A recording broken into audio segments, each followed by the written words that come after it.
Good morning. Ooh, that was loud.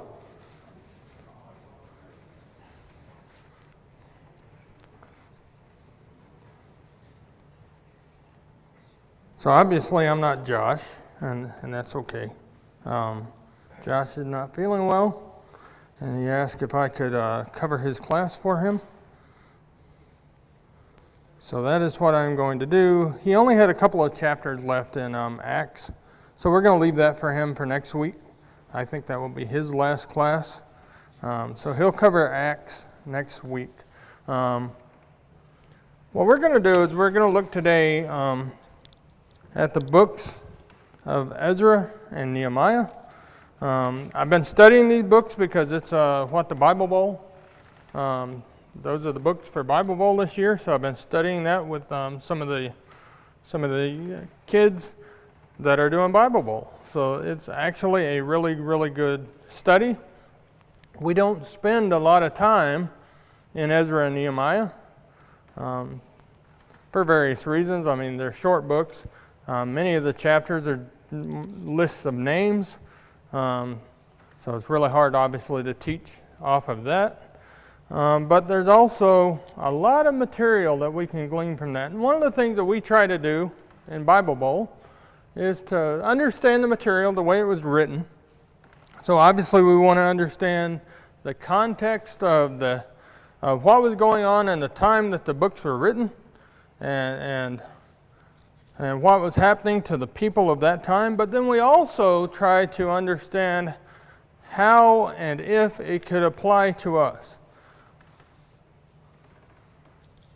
So one of the things that we have to note about our Bibles is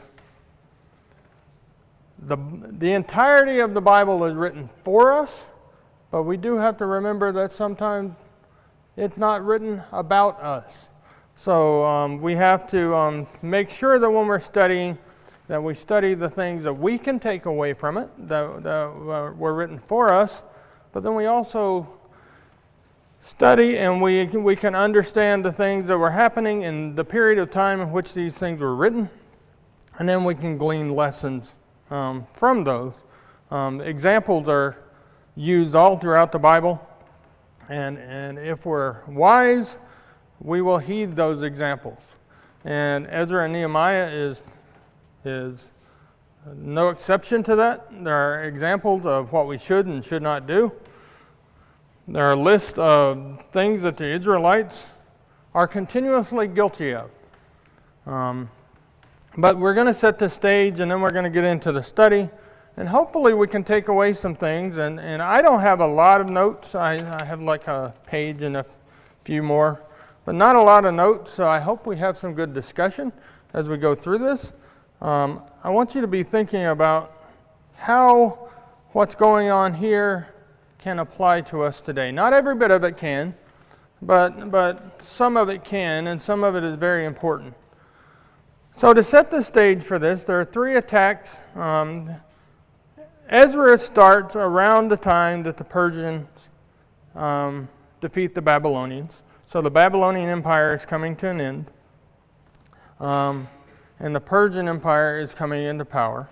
It starts in Ezra chapter 1 with King Cyrus of Persia. But before that, there were three attacks on Jerusalem by the Babylonians. The first one in 605 BC, the second one in 597 BC, and then the third one, and the ultimate destruction of Jerusalem and the temple, was in 586 BC. So by the time we get to Nehemiah, the city has been in ruins for about 140 some odd years. Now, in the time of Ezra, the temple is rebuilt. There are some houses that are built for some of the exiles that were returned. But there's a long period of time where Jerusalem is essentially in ruins. And the captivity of Judah starts in 605 BC, and then the time of King Cyrus is around 535 BC. What's the significance of the 70 years of captivity? Why was the nation of Israel, specifically the southern tribes, mainly the tribe of Judah, Why were they in captivity here for 70 years? Remember, the northern tribes were Assyrian captivity. Here we're talking about the Babylonian captivity of Judah. What's the significance of the 70 years of captivity?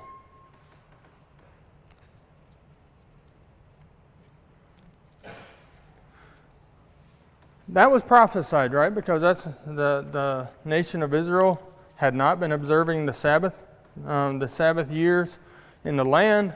So the 70 years of captivity made up for the 490 or so years that the Israelites had been there and had not observed the Sabbath year. And that Sabbath year is every 7 years they were supposed to allow the land to rest. And so now Judah is in captivity for 70 years in the nation of Babylon. But in Ezra chapter 1, we see that exile, not the captivity, because remember, Persia is still in control. Israel is not free. So let's understand that when we're studying Ezra and Nehemiah. Israel had not been free. They're still under control of a foreign empire. But they were allowed to return. They were no longer being held captive in a foreign land if they didn't want to be. That's another thing to remember. Not everyone returned. Some people in the 70 years had become so accustomed to living in the ways of the Babylonians, they didn't return. So the small remnant returned. Around 42,000 exiles returned with here in this period of time, and then more returned with Ezra. We'll see that in chapter 7, and then in Nehemiah as well. So the captivity had come to an end, but the rule, they were still slaves, more or less, to a foreign power, in this case, Persia. So if we look at Ezra chapter 1 and 2, that's really about where King Xerxes comes, not King Xerxes, I'm sorry, that's a different Persian king. King Cyrus comes in and decrees that they can go back to Jerusalem. He also gives them things to take back. He gives them the things that were taken from the temple that King Nebuchadnezzar had removed from the temple. He allowed them to take those back with them and allowed them to go back to rebuild their temple. So if we move into Ezra chapter 3, we see the foundations of the temple are being laid. We see the older men weeping, and then we see people shouting with joy.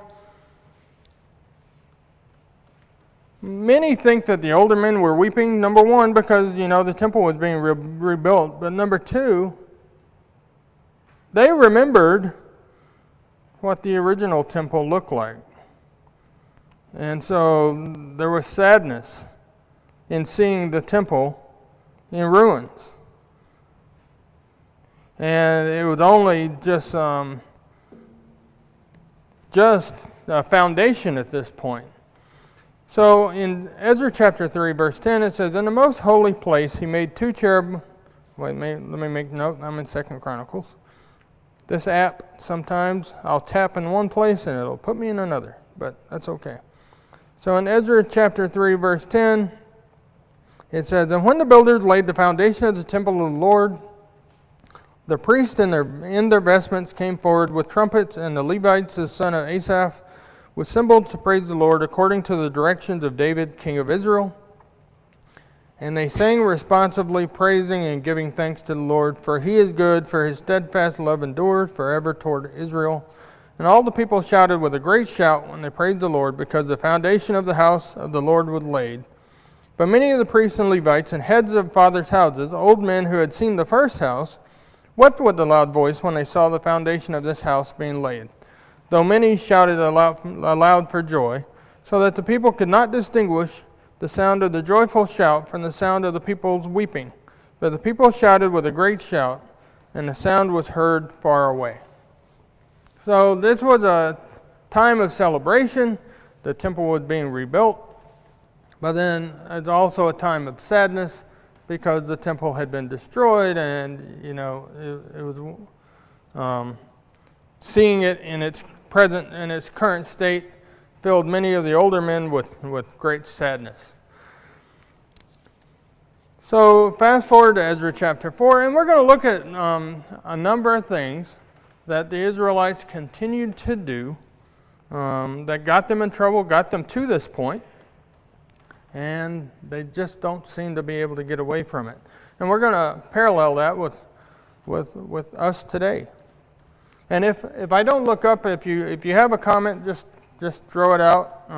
That's fine. If I do notice, if you raise your hand, I will call on you. But if I don't, please, by all means, you're not interrupting. Your comments are welcome. So in Ezra chapter 4, we see the adversaries opposing the rebuilding of the temple. So on one hand, Zerubbabel and Jeshua, they do the right thing when these people come to them and they say, "Let us help you rebuild the temple." What had gotten them into the trouble they're in now anyway?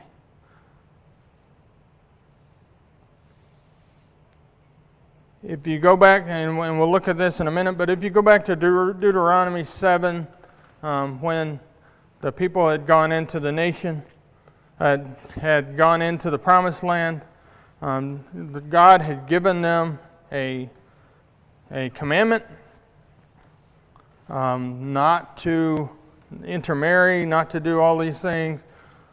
A lot of the trouble that Israel found themselves in was assimilation with the world around them. Instead of being a people set apart by God and being an example, remember the word is for all. Even in the Old Testament times, even though it says the nation of Israel was God's chosen people, you don't have to look any further into Jesus' lineage to see that there are Gentiles in the lineage of Jesus. But what God did not intend for his people to do was to be influenced by the pagan religions of the world and the pagan people of the world. He intended for them to be an influence. He intended for them to be a people set apart, a people that did not act like everyone else, a people that was not like everyone else, a people set apart. Does that ring true for us today? Are we supposed to act different than the world? Are we supposed to be different than the world around us? We have to live in the world. God expects us to live in the world. God expects us to respect our governments. God expects us to do all the things as good citizens in the world that we live in, but He doesn't expect us to be of the world. He doesn't expect us to be worldly. God expects us to be set apart. So there's parallel number one. The Israelites were supposed to be a nation set apart. God's people today are supposed to be a people set apart. And rather than being influenced by the example of the world, we're supposed to be an influence upon the world. And many times we fall into the same trap that the Israelites did, where we allow the things of the world, the people of the world to influence us, rather than being a positive, godly influence for them. So in Ezra chapter 4, these people come and they try to convince Zerubbabel and Jeshua to allow them to help.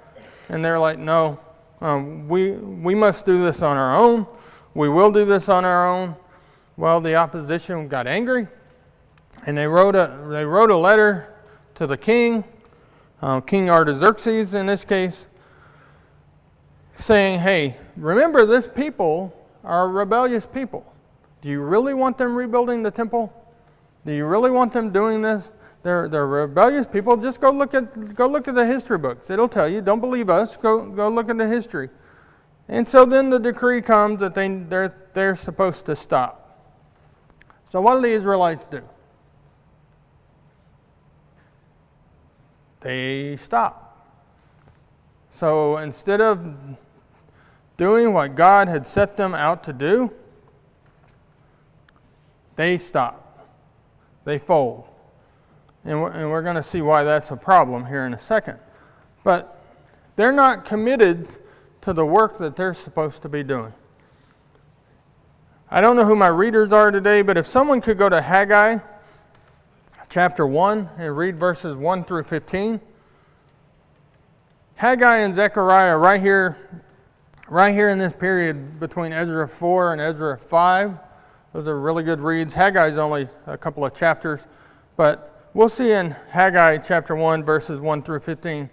And again, another problem that the Israelites had.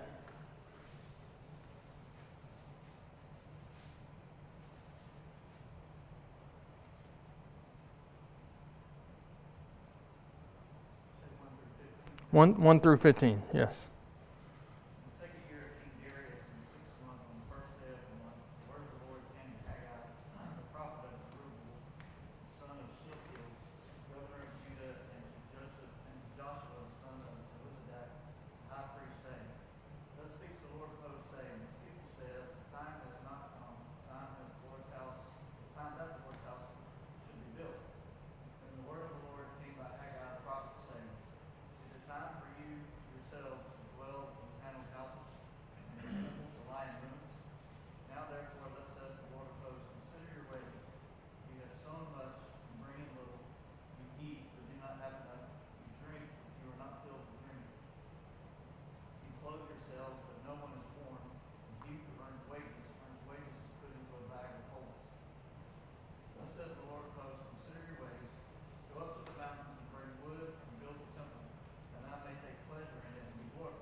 So the people here had taken their eye off the ball. They'd stopped the work, but they had only stopped the work on God's temple. Because Haggai says, hey, you're living in paneled houses. Well, none of that existed when they came back because Nebuchadnezzar had burned it to the ground. So the people there had built themselves houses and were living in them. There's approximately 20 years, 18 to 20 years, between the time that they stopped working on the temple to the time that they started again. In that time, they had not stopped working, but they had just stopped working for God. So God tells them, have you noticed that you're not prospering here? You're supposed to be building God's temple, but you haven't done it. You've taken care of yourselves. You've done for yourself.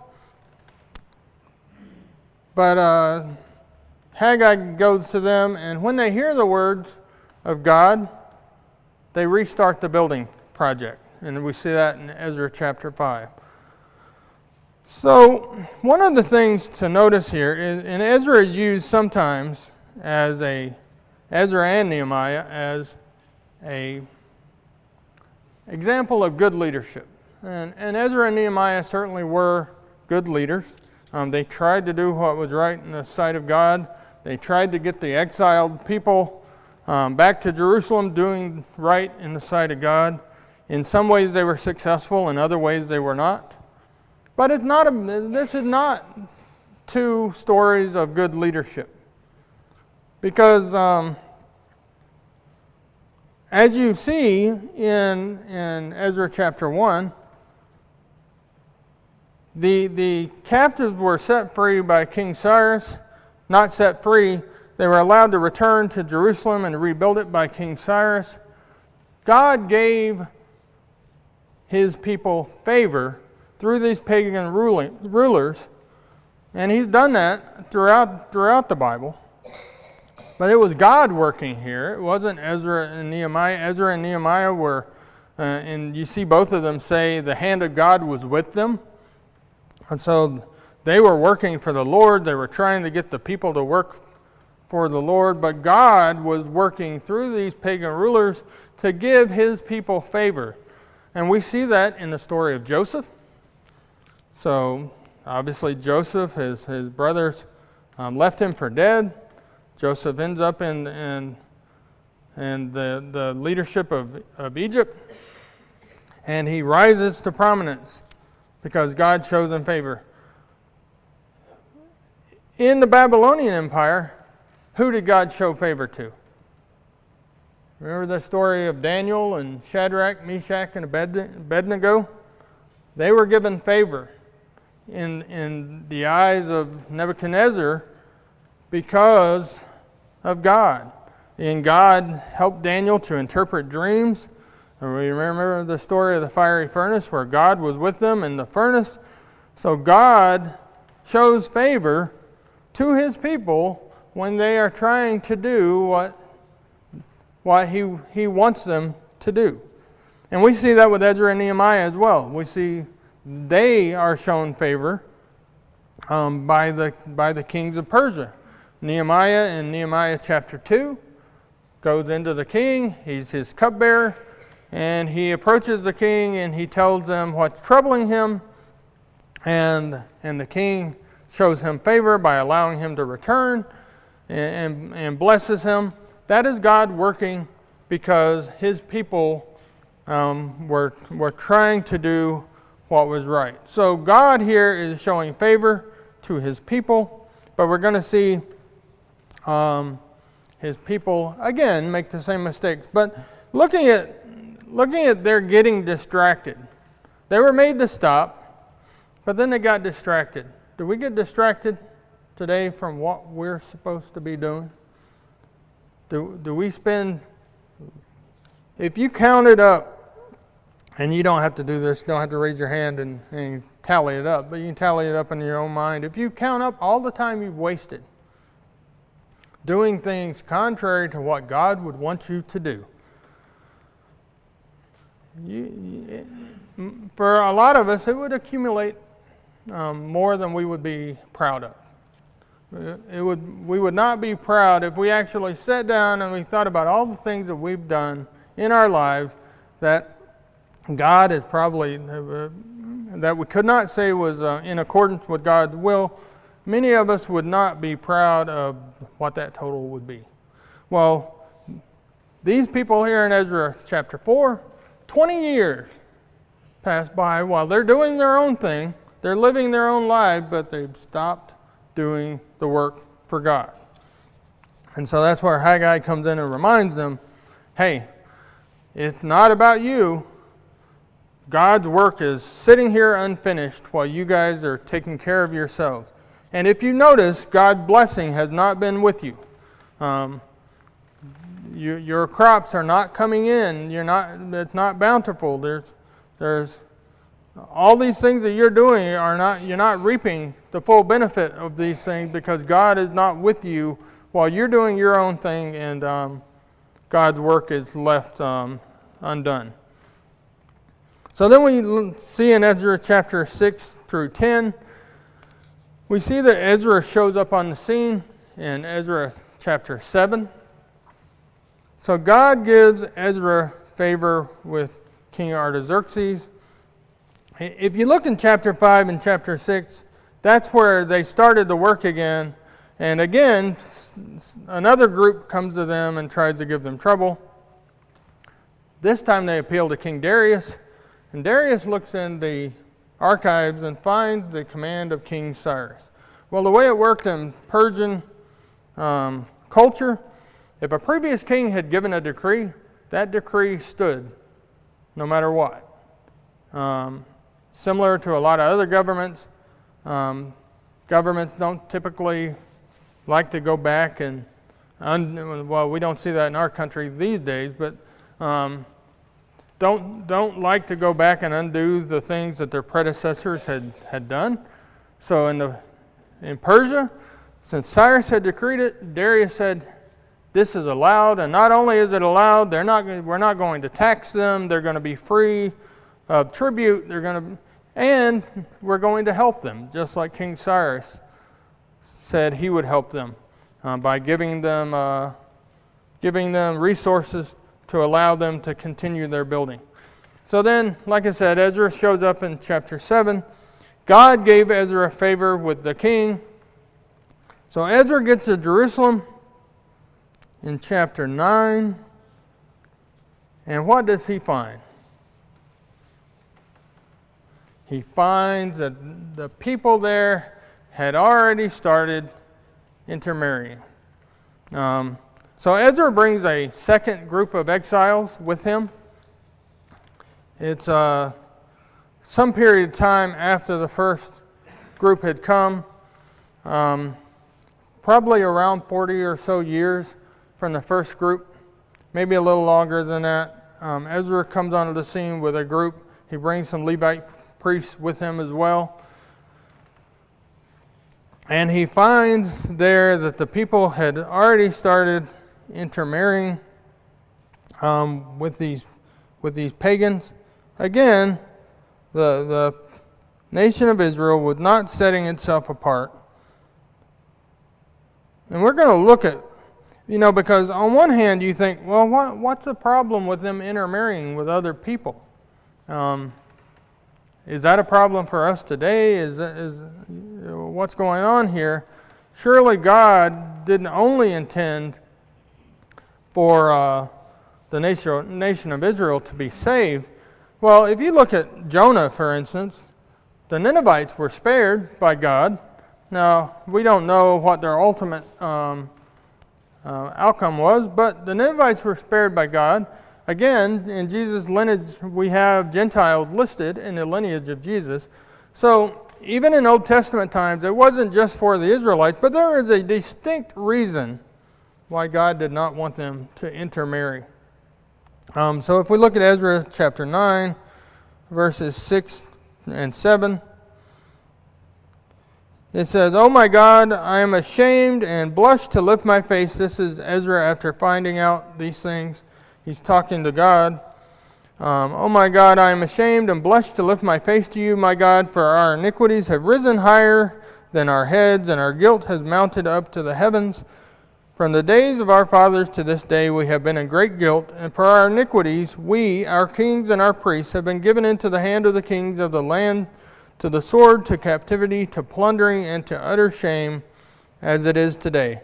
But now for a brief moment favor has been shown by the Lord our God to leave us a remnant and to give us a secure hold within his holy place, that our God may brighten our eyes and grant us a little reviving in our slavery. For we are slaves, yet our God has not forsaken us in our slavery, but has extended to us his steadfast love before the kings of Persia, to grant us some reviving, to set up the house of our God, to repair its ruins, and to give us protection in Judea and Jerusalem. And now, O our God, what shall we say after this? For we have forsaken your commandments, which you commanded by your servants the prophets, saying, the land that you are entering to take possession of it is a land impure with the impurity of the peoples of the lands, with their abominations that have filled it from end to end with their uncleanness. Therefore do not give your daughters to their sons, neither take their daughters for your sons, and never seek their peace or prosperity, that you may be strong and eat the good of the land and leave it for an inheritance to your children forever. And after all that has come upon us for our evil deeds and for our great guilt, seeing that you, our God, have punished us less than our iniquities deserved, and have given us such a remnant as this, shall we break your commandments again and intermarry with the people who would practice these abominations? Would you not be angry with us until you consumed us, so that there should be no remnant, nor any to escape? O Lord, the God of Israel, you are just, for we left a remnant that has escaped, as it is today. Behold, we are before you in our guilt, for none can stand before you because of this. So again, Ezra acknowledges that they were still slaves, but God had given them some hope, given them some reviving. They were allowed to return to Jerusalem. Sunshine was on God's people for the first time in a long time. And what I mean by that, that's figuratively. A new day had dawned. They were able to go back to the land and rebuild the temple and back to Jerusalem. But what had they done? They'd gone right back to one of the things that had gotten them in that place in the first place. So if we go to Deuteronomy, where the command was first given, Deuteronomy chapter 7, verses 1 through 4, it says, When the Lord your God brings you into the land that you are entering to take possession of it, and clears away many nations before you, the Hittites, the Girgashites, the Amorites, the Canaanites, the Perizzites, the Hivites, and the Jebusites, 7 nations more numerous and mightier than you, and when the Lord your God gives them over to you, and you defeat them, then you must devote them to complete destruction. You shall make no covenant with them, and you shall show no mercy to them. You shall not intermarry with them, giving your daughters to their sons, or taking their daughters for your sons. And this is the key.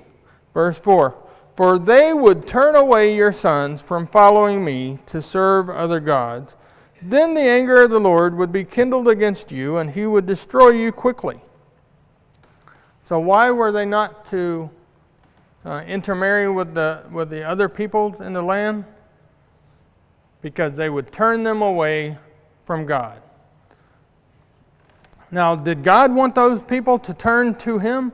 Absolutely he did. But he knew his people, the Israelites, and he knew the people of the land, and he knew who would win that spiritual battle.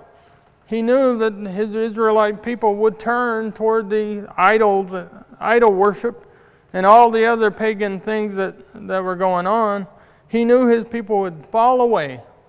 And that's why he told them, do not ensnare yourself in this, because it's going to affect you, and then my anger is going to kindle against you. So that is why God gave them the commandment. They were to be set apart. They were supposed to be examples for those people around them. They were not supposed to be falling in to the trap of wanting to be like them. But we see time and time again that happened to the nation of Israel. And again, does that happen to us today?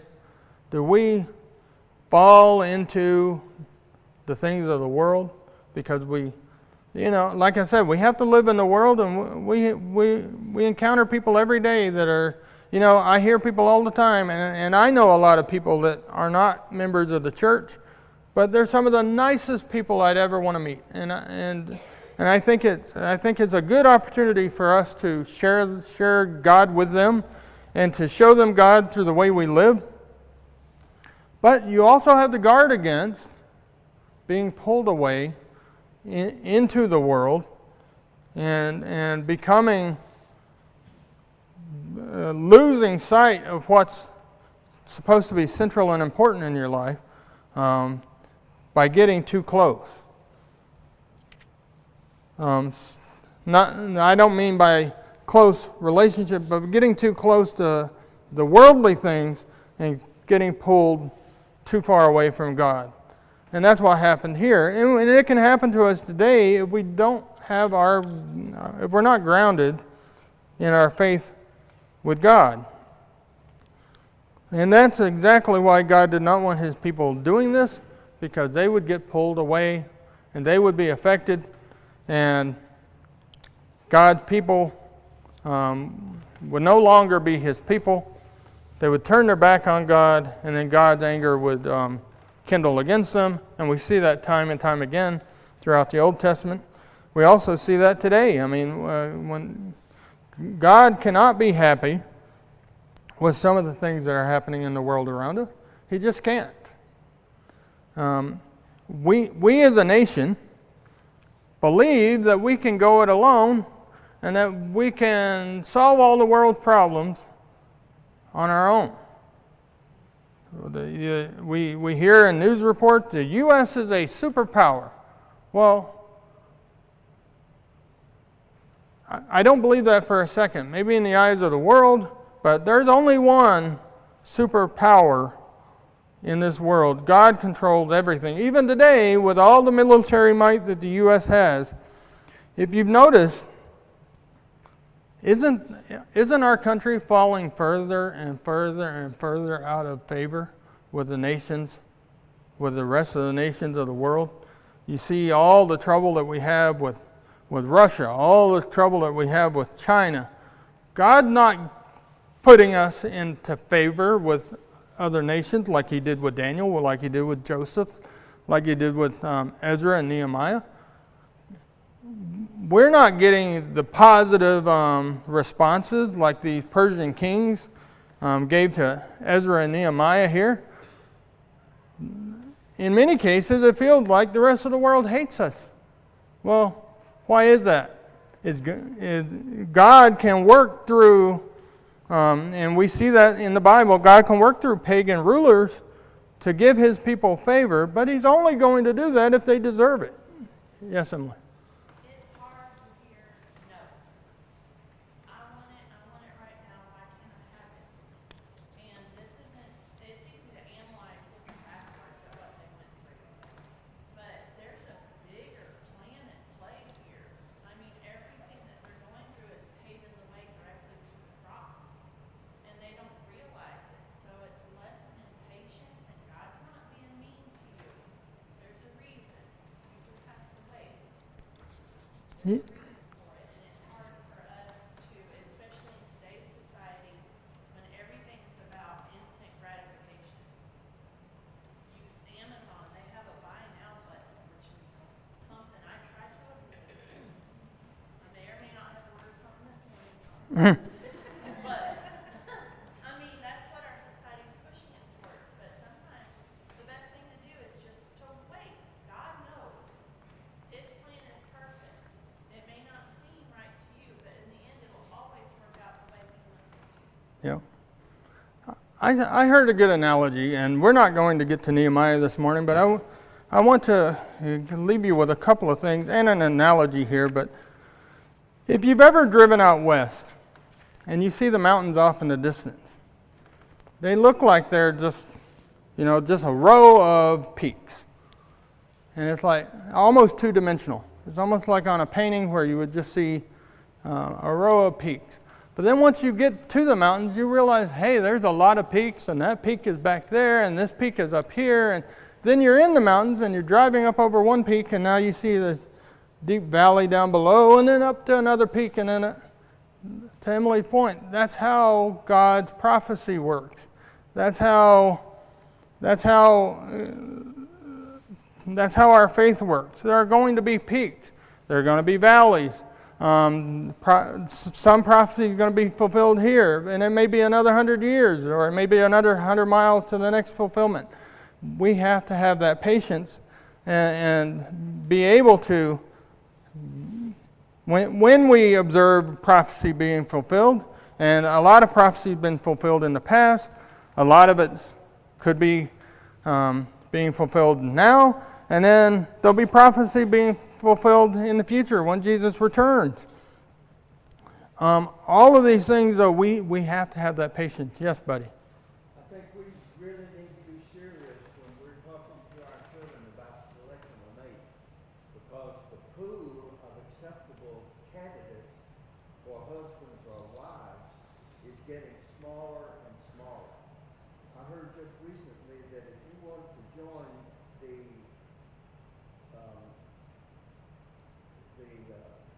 Chinese party, I forgot the name of the party. The first question they ask you is, are you an atheist? You cannot be a member of the party if you are not an atheist. And the pool available for candidates to marry is getting smaller and smaller, and it's hard for young people because a a lot of times they live in places where there are not very many suitable candidates to be a husband or a wife. Yeah, I agree. It is extremely, it's not impossible if you marry someone that's not a follower of Christ. It's not impossible to convert them, but it's also not impossible for them to pull you away either. So you got to look at both sides of that coin. To Buddy's point, that pool is getting smaller and smaller. And if you look here in Ezra, there's only a small remnant that was left here, and many of them were doing the wrong thing.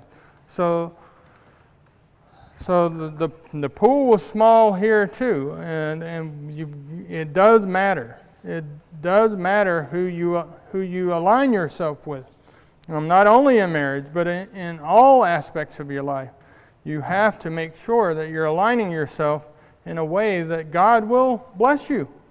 You will find favor in God's eyes. Again, if you look around you and you see all these bad things happening, and then you realize in the Word that when God's people were doing His will, they found favor with God. And then you look around you and you think, God's not here. Well, God is here. But just like His people in the Old Testament, when they fell out of favor, they knew it. Their lives weren't as good as they were when they were following God. Now, part of, and we see this in the New Testament, part of the issue with them was they had a burden that they had to bear that was too much for them.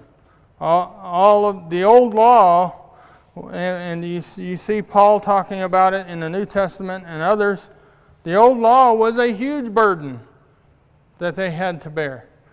But that's why we have Jesus now, who came as the sacrifice, and He gives us a path to salvation that doesn't involve all these sacrifices. It involves obedience, but it doesn't involve all of these ritual sacrifices that the Israelites had to adhere to. But it does still require, just as it did in the Old Testament, it does still require obedience. I'm going to leave you with one thing to think about. Is if you look at Ezra verse 9.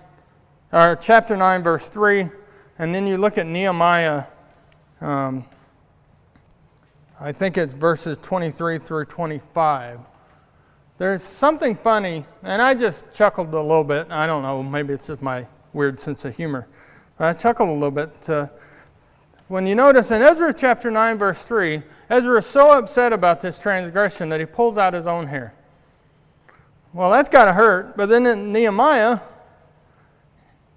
he pulls out the hair of the people. He's so angry, he goes around and just starts yanking hair out of the people around him. If you've ever had your hair pulled, whether intentionally or not, you're holding a baby and they reach up and they grab a handful of hair and give it a yank, it doesn't feel good. Well, Nehemiah and Ezra were so in distress about this disobedience that it set them on such a path of anger that Ezra did it to himself, Nehemiah did it to others. But what we have today, I just thought that was interesting that was written for us there.